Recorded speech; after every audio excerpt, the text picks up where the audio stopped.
다음으로는 저에 대한 소개와 중국어 학습 및 시험 합격 경험을 공유하고자 합니다.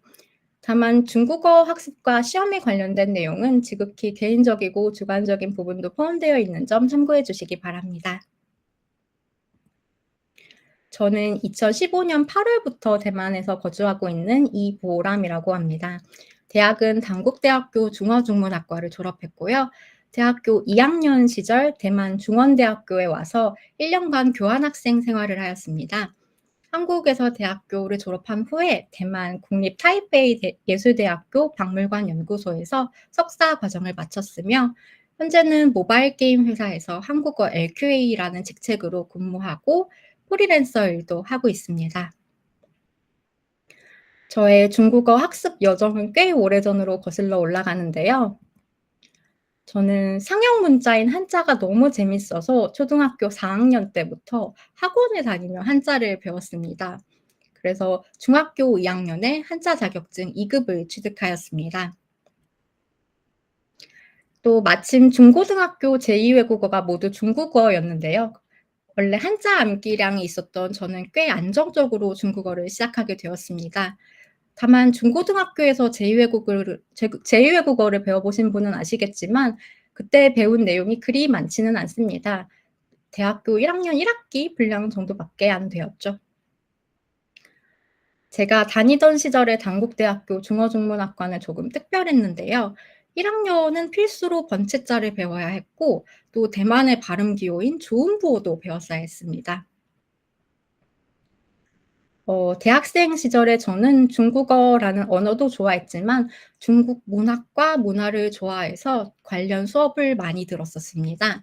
이때 들었던 전공 수업 내용은 중국어 고문을 이해하는 데 큰 도움이 되었습니다. 그다음 교환학생 시절은 저의 중국어를 빠르게 크게 향상시켜 준 시간이었는데요. 제가 지원했던 프로그램은 대만 중원대학교에 있는 응용중국어 학과였습니다. 해당 학과는 외국인에게 외국인의 언어로 중국어를 가르치는 교육을 배웁니다. 이 해당 학과 소속 학생들은 교환학생들의 학습 파트너가 되어서 저희들의 유학 생활과 중국어 학습에 도움을 주었습니다. 또 대만으로의 교환학생의 가장 큰 장점은 저는 대만 친구들과 함께 기숙사 생활을 할 수 있는 것이라고 생각하는데요. 말하자면 끊임없이 중국어를 듣고 말할 수 있는 환경 속에 놓이게 된 것이니까요. 그래서 기숙사 생활은 저의 중국어 향상에 큰 도움이 되었다고 생각합니다. 또 저는 1 년이라는 시간을 최대한 알차게 보내고 싶어서 정말 다양한 활동에 참여했었는데요. 이런 배 교실 내에서 배우는 중국어뿐만 아니라 교실 밖의 배움들은 중국어 학습의 폭을 넓혀 주었다고 생각합니다. 한국에서 대학교를 졸업하고 저는 대만 대학원에 진학하였는데요. 제가 지원한 학과는 대만 내에서도 조금 생소한 박물관학입니다. 교환학생 당시에는 이제 여러 곳을 막 관람하잖아요. 그때 대만 고궁박물관에서 봤던 한 전시가 마음에 크게 와 닿아서 해당 진로를 선택하게 되었습니다. 비록 대학원에 오기 전 중국어 실력은 이미 크게 향상된 상태였으나 대학원은 아무래도 비판적인 사고 또는 논문 작성 능력을 요구하기 때문에 이 석사 과정을 따라가는 것은 결코 쉽지 않았었습니다. 그럼에도 제가 외국인이라서 아니면 중국어를 못해서라는 이유로 박탈당하는 기회가 없도록 이론과 실무, 행정적인 측면의 능력을 골고루 쌓도록 노력하였습니다. 그래서 대학원 과정은 저의 중국어의 깊이를 넓혀준 시기라고 생각합니다. 다음으로는 저의 TOCFL 응시 경험에 관한 내용인데요. 저의 시험 응시 목적은 크게 세 가지로 나눌 수 있을 것 같습니다. 첫 번째는 대학원 진학을 위해서입니다.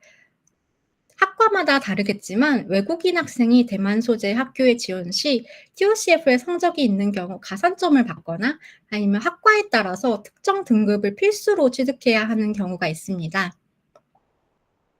두 번째는 중국어 능력 입증을 위해서인데요. 저의 경우 대만 교육부의 대만 장학금 신청을 위해 TOCF의 성적이 필요했었습니다. 추후 대만에서 취업을 할 때에도 이 TOCF의 성적이 필요했었는데요. 특정 산업을 제외하고 보통 대만에서 취업을 하시고 취업 비자를 신청하실 때에는 이 평점 제도라는 것을 활용하시게 될 텐데요. 해당되는 조건에 부합하는 점수를 합쳐서 총 70점 이상을 받아야만 취업 비자를 신청할 수 있는 것입니다. 뭐 학력과 관련된 내용도 있고 연봉이나 근무 경력 등과 같은 항목이 있는데요. TOCFL 밴드 C1 이상의 성적이 있으면 30점을 취득할 수 있는 것입니다. 저에게 있어 이 TOCFL은 제 능력선에서 단기간에 준비할 수 있는 최소한의 점수라고 생각했었습니다. 저는 지금까지 총 5차례 TOCFL 시험을 치렀는데요. 첫 번째는 대학원 진학을 위해서, 나머지 4번은 대학원 졸업 후 치른 것입니다. 처음 치를 당시에는 대학교에서 배운 중국어, 그리고 교환학생 시절 향상한 중국어 능력이 더해져서 이 C1 유창급에 합격할 수 있었습니다. 그때는 TOCFL을 위해 중국어를 공부한 것은 아니었지만 저의 그간의 학습 과정과 전반적인 중국어 실력이 바탕이 된 결과라고 보시면 될 것 같습니다. 대학원 졸업 후에는 좋은 일자리가 있을 때 언제든지 유연하게 이직을 하려면 TOCFL 성적이 꼭 필요하겠다고 생각이 든 저는 그 후로 주기적으로 TOCFL 시험을 보게 됩니다. 그러다 세 번째로 치른 시험에서 처음으로 C2 원어민급에 합격하게 됩니다. 네 번째 시험부터는 대만 내 시험이 전면적으로 CAT 시험으로 바뀌었는데요. 그때 듣기 시험에서 나온 과학 문제에서 큰 난관을 마주쳐서 다시 C1으로 떨어지게 됩니다. 저에게 큰 난관을 주었던 문제는 해양 환경 오염을 해결하는 3가지 공법에 관해 설명하는 내용이었는데, 정말이지 한국어로 들어도 머리가 어질어질해질 내용이어서 추후 듣기 시험에서 집중력을 쪼끔 잃게 되었습니다. 아쉬운 마음에 얼마 안 가 시험을 한 번 더 치렀고 다시 C2를 취득할 수 있게 되었습니다. 개인적으로 이렇게 뒤돌아켜 보면 C2 취득에 도움이 된 경험이나 자료를 다음과 같이 정리할 수 있을 것 같습니다. 첫 번째는 대학원 졸업 후 점차 늘어났던 통역 업무가 시험 점수 향상에 큰 도움이 되었다고 생각하는데요.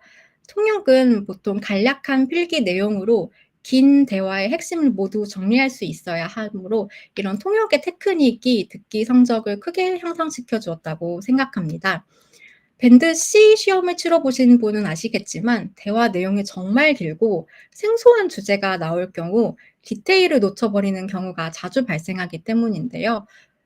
꼭 통역을 직접 맞지 않으시더라도 시험 준비 과정에서 학습 방법으로 활용해 보시는 것도 좋은 방법이라 생각합니다. 두 번째로는 팟캐스트나 유튜브를 활용해서 취약한 분야에 대해 열린 귀를 가질 수 있도록 노력했습니다. 익숙하지 않은 분야의 내용이 나올 경우 저절로 귀가 닫힐 수 있잖아요. 그래서 한국어로라도 과학이나 경제 등 취약한 분야에 대한 영상을 자주 들으며 거부감을 줄이려고 노력했습니다. 또 그 사이 발전한 AI 덕분에 챗GPT를 활용해서 사자성어나 고문 관련 요점도 좀 더 쉽게 파악할 수 있었습니다. 마지막으로 저의 앞으로의 계획에 대해서 말씀드리자면, 저는 대만에서 영구 거주증 취득 후 장기 거주를 계획하고 있습니다. 또 하고 싶은 연구가 있어 추후에는 대만에서 박사반에도 지원할 예정이며, 지금처럼 문화예술 분야에서 한국과 대만의 교량 역할을 수행하도록 프리랜서 일도 열심히 할 것입니다. 저의 발표는 여기까지입니다. 들어주셔서 대단히 감사합니다.